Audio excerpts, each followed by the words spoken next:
Stuart here for our end of year review. We'll start off with just a defeat on Friday away to Sauchie. Yeah, no, to be honest, it's kind of a bit anticlimactic way to finish the year, but to be fair to Sauchie, they're a really good side. They move the ball quick and also they move the ball well side to side, and they got a lot of crosses in the box, and they're really good going forward. Kind of knew that, and they're a big strong side.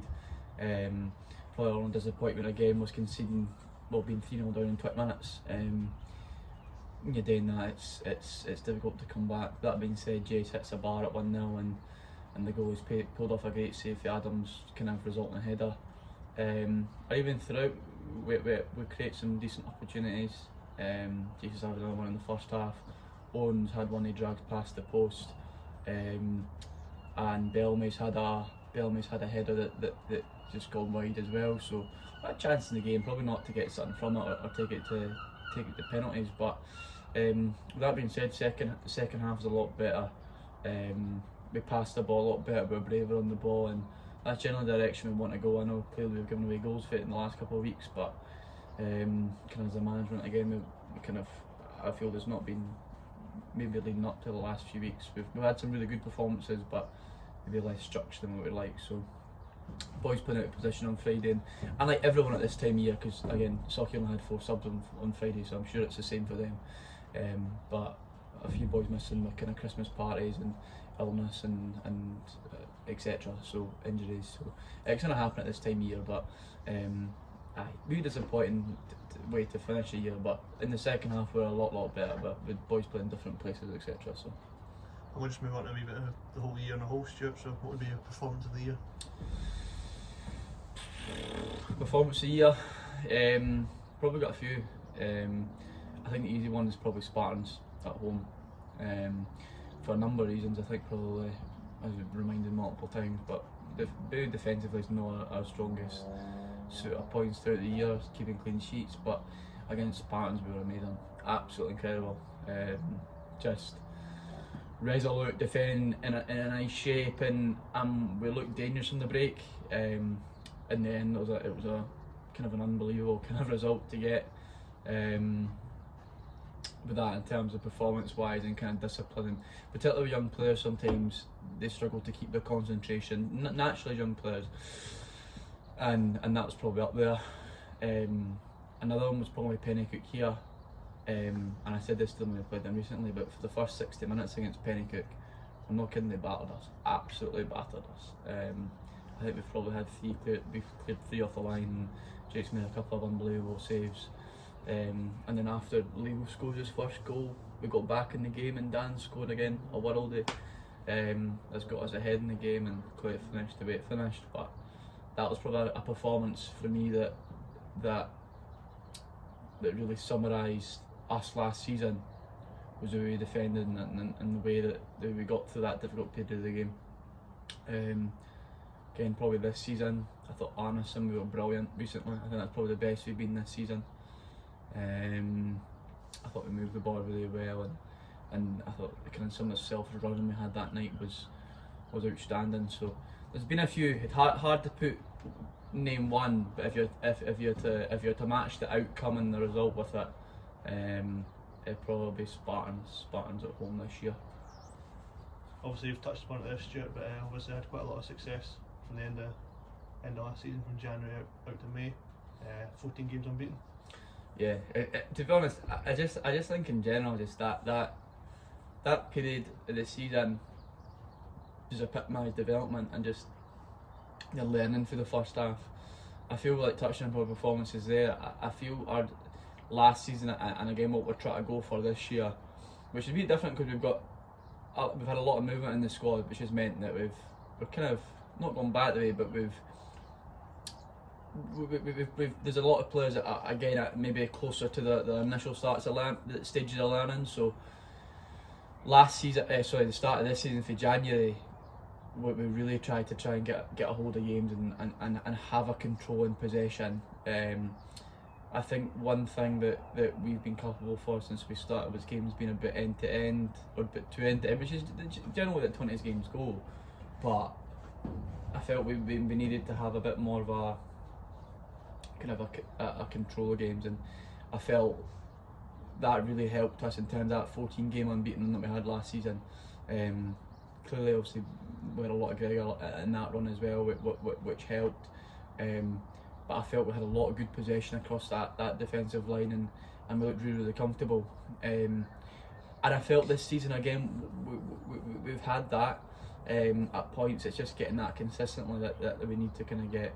The second half's an example on Friday is that we showed that we can keep the ball, but it just takes a bit of bravery, it takes a bit of kind of, your rotations have to be good, and everyone needs to know what they're doing and have trust in that as well.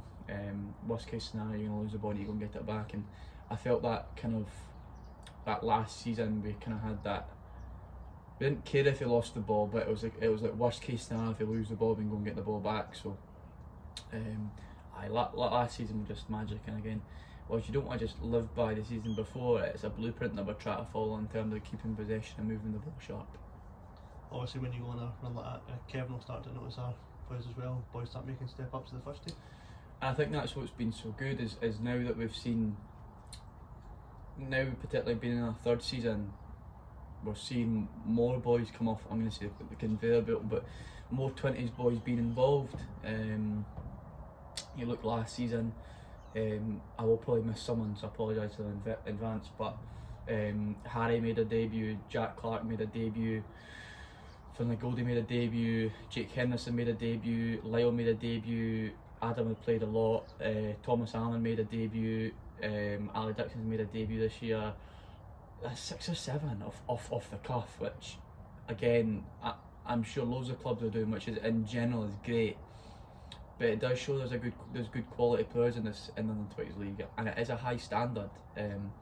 Particularly last season we saw there was probably a bit of a gulf between a lot of teams in the league, but the league this year is outstanding, and what I mean is in terms of the competitive nature, and you look across, I'll use an example actually I've seen, because I've seen Leith have had 3 on the bench on Saturday. Pennycook again have had a number involved, and across the board it's brilliant to see that young players are getting involved. For example, on Saturday here it was a very, I'm not saying under-20s heavy, but there's a lot of there was 3 under-20s players that were heavily involved. Daniel obviously made his second competitive start, Gregor Kate scored 2 off the bench, and Jace hit the post. But in general this year it's been great to see a number of players involved. I think the question people say to me quite a lot is, you must be disappointed when players go and play with the first team. It works 2 ways. So if I'm missing boy, if Daniel doesn't play, for example, on Friday, it creates an opportunity for someone else who's younger. So either from the 17s, hopefully making the step up. We had 4 dual registrations on the bench on Friday, or in the squad, sorry, should I say, on Friday. So the pathway works both ways. Boys being involved is great for us, as ultimately that's why we're here. We're not here to win games of football, we're here to promote boys into Kevin's first team, and clearly winning is a byproduct of progress, but ultimately it's about making players ready for the step up to the first team. Just touch upon the start of this season, Stuart. How would you assess the first 5 months? Up and down. I think we had a good pre-season in terms of, I like the variety of teams we played, and since then we probably built up some good relationships with particularly with senior clubs that we've played. I felt first kind of wee bit, I felt our performances were really good, and I think we actually went through kind of five weeks of the season of generally playing really quite well, and then kind of as anticipated our form became a wee bit disrupted, because I think we had a lot of movement in the squad, which we had to do because I think it was best for the boys concerned to either go out on loan or do something a wee bit different for their development. But ultimately that's why we're here. We obviously need to have a 20s team to make sure there is a place for players to develop and improve at this level. But sometimes you just have to do it, and that probably has disrupted us a wee bit in terms of performances, not because of players necessarily doing poorly, but just more so maybe just lacking a wee bit of continuity in selection, etc. But we've had some really good performances. I thought Pennycook first game of the season, I thought we were excellent. Hutchie, I felt away from home we've been generally very good. I'm going to say it, but we're well and truly on the mantelpiece of Harrington still. But I felt we were still very good against Harrington for long spells. The goal before half time probably killed us. But I thought we had plenty of chances, and I'd not seem deserved to win the game. But I felt we played well. So there's been really good ones, as I've already mentioned. Arniston, we were brilliant. Pressing at home, we've been very, very good. There's been some good ones. There's also been some poor ones recently, but again, we've got a really young squad again, and we've got more movement than we probably first anticipated. But up and down, but there's been a lot of promise. And also there's a lot of boys in the squad this year that have made a big step up. Yashu, for example, is acting already like someone who's played at this level for years, and what I mean by that is he's a leader. He behaves like a leader. Alby's come on a lot of good form this year. Kaelan Gourlay's really stepped up, and again whilst he's in 07, he's acting like a senior player. And then again, you see like someone like Fraser Monroe who's played a lot of games recently, and at 16 doesn't look at. So there's been a lot of really good team performances, but it's just been a bit of up and down, but maybe more reminiscent of our first season. But that's probably to be expected considering how young we are now, again, and the changes that we've probably made since the start of the season. Well, just looking further ahead, Stuart, how would you build up the start of next year and maybe the start of next season? So, as always, I mean, we're at this time of year, we're always looking ahead, and I think in the summer past, we did have ideas for recruitment, but that was a big part because there wasn't an 06 and 07 team at that time. So clearly we've got kind of like boys like Alby, Yashu from that old 06 team. We've got kind of Reese, Kaelan, everyone from that 07 team that unfortunately folded. But there wasn't a team that we can just kind of move players up from. So again, what's really, really exciting, I feel, is that we've got a strong 08 team, so under 17s, and a very strong 09s team as well, where we can look to phase boys in going forward. Already we've seen a lot of players kind of feature due registration, so long-standing 08s. We've had Fraser Monroe, Ben Weir, Kieran Patterson, all signed dual registration forms, whilst Massimo's been on the bench as well, which has been great. So again, next season we're looking to phase more Colts boys through whilst building on what we have done. We want to clearly go on a kind of a similar run than what we did last season, but that's not always possible. I think we always find having a young squad as the first half of the season is always filled with learning, no matter how well you start. So next season again, we want to start. We want to be a team that passes the ball. We want to be a team that are comfortable in possession. As I think Kevin would say himself, that there's no point having players try to get in the first team if they can't trap a bag of cement or they're not technically good. Kevin wants his teams to play. Kevin wants good technical football players that are dynamic, and I think it's our duty as well to kind of support that and what we're selecting. So, and I think again the boys that we've brought in, kind of Big Reese, great laddie, good signing for us that we've already made. Big Noah that's joined us recently has done really well. So he missed the last couple because of injury, but he's really hit the ground running at 16, and Jamie turns 16 tomorrow, so he'll be in from the start of next year. It's a hugely exciting signing. Calvin's done really well since he's come in as well, so I think I've mentioned everyone there, but Calvin scored his first goal against Pennycook the other week. So it's a really, really exciting squad. We want to carry on the way that we're playing in terms of trying to get the ball down, pass it, play through the press, but be aggressive out the ball. We want to be good. We want to be good and comfortable on the ball. So there's a lot to be excited about, particularly with kind of Colts teams and players from the Colts being available next year potentially. Touched upon it already, Stuart, but dual registrations will be a big factor for the rest of the season and going into next as well. Yeah, I think it'll be massive. Not letting any cats out the bag here, that everyone kind of concerned knows, but The Colts are aiming to, well, we'll run an 18s next season, and in conjunction with us obviously clearly having the 20s, it'll be nice for kind of the two senior teams at the Colts, so the 08s and the 09s who'll fill those respectively.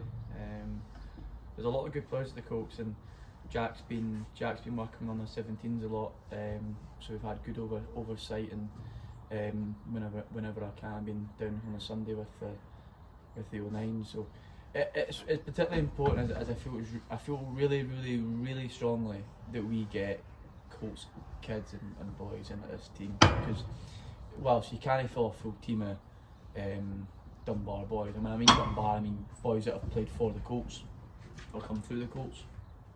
A lot of this is the local pathway. So yeah, I think the dual registration system's been brilliant for us this year. Particularly, we've seen a couple of boys go and play for the 17s. So for example, most recently Acer's done it, and he's gone and played for the 17s, and by all accounts he's done really well. And on the other way as well, Fraser's Monroe's, as I already mentioned, has made a step up, and he's playing a lot of games now, and he's been really good. Same particularly with Ben. And Ben came on Friday and did well.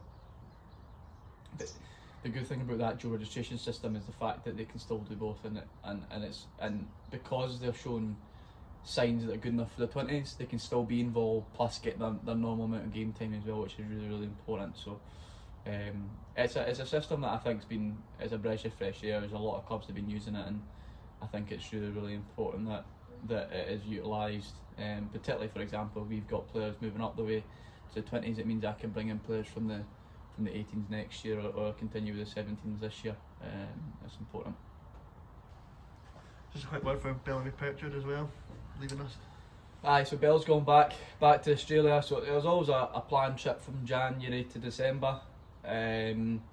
So aye, it's been good. He'll say himself probably that he probably hasn't been hit with injury, and obviously he's done a lot of travelling as well, which is probably going to be frustrating for him to play as much as he'd like. But like anyone, he's made a lot of sacrifice to play, kind of give up his 3 nights a week to play for us, which we're always grateful for any player.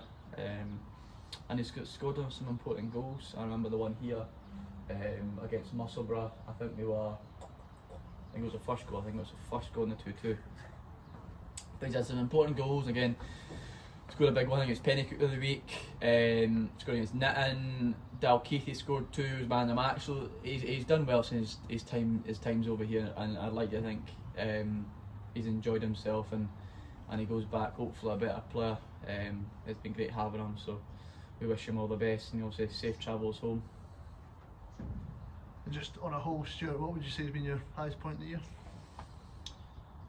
Highest point, it probably comes back to performances as well, but I think seeing